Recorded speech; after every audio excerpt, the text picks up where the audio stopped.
accreditation to traditional medicine. It has been shown that traditional forms of medicine are helpful in dealing with symptoms of COVID-19, and development in this regard must be prioritized. Our commitment to logic and science must never be confused as an alliance with Western medicine. We must not depend on Western pharmaceutical companies alone and unwittingly become the champions of the interest of capitalist medicine. There must be integrated strategies, and this includes working closely with nations such as Cuba in vaccine and pharmaceutical development. The EFF will closely monitor the rollout of vaccine, particularly relating to procurement of syringes, PPEs, storage facilities for the vaccines, and transportation.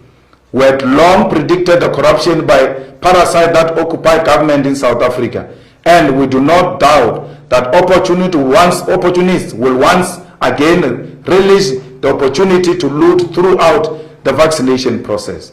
It is this country's inability to develop pharmaceutical capacity, coupled with the reluctance to industrialize and manufacture its own product, that has left us vulnerable to the tender system and capitalist character of Western pharmaceutical companies.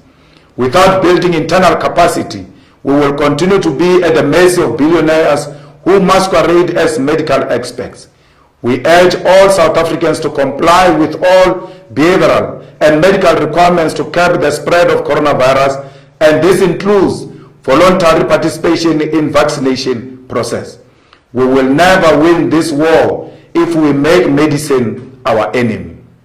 The EFF condemns the closing of 20 local ports of entry by South Africa as a self-hate and deepening of divided amongst Africans. It's an act of classism and racism, and the president of South Africa, who happens to chair the African Union, should have said that South Africa has been closed for African people. It is ironic, as the coronavirus did not enter South Africa through Zimbabwe, Lesotho, or Swaziland, but came from Italy.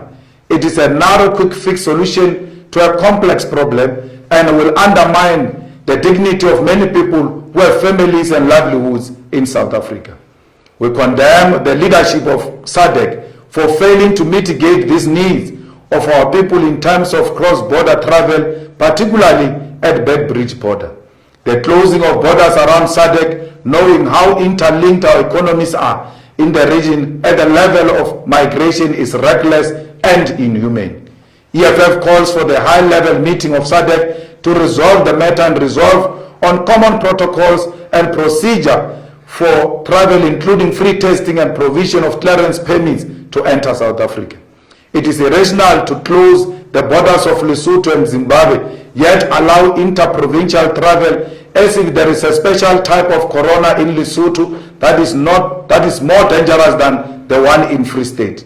The closing of borders within SADC has nothing to do with corona, but reveals a self-hate and desire to appear tough to European nations who have closed their ports of entry to us, yet they can come as they please into our own country.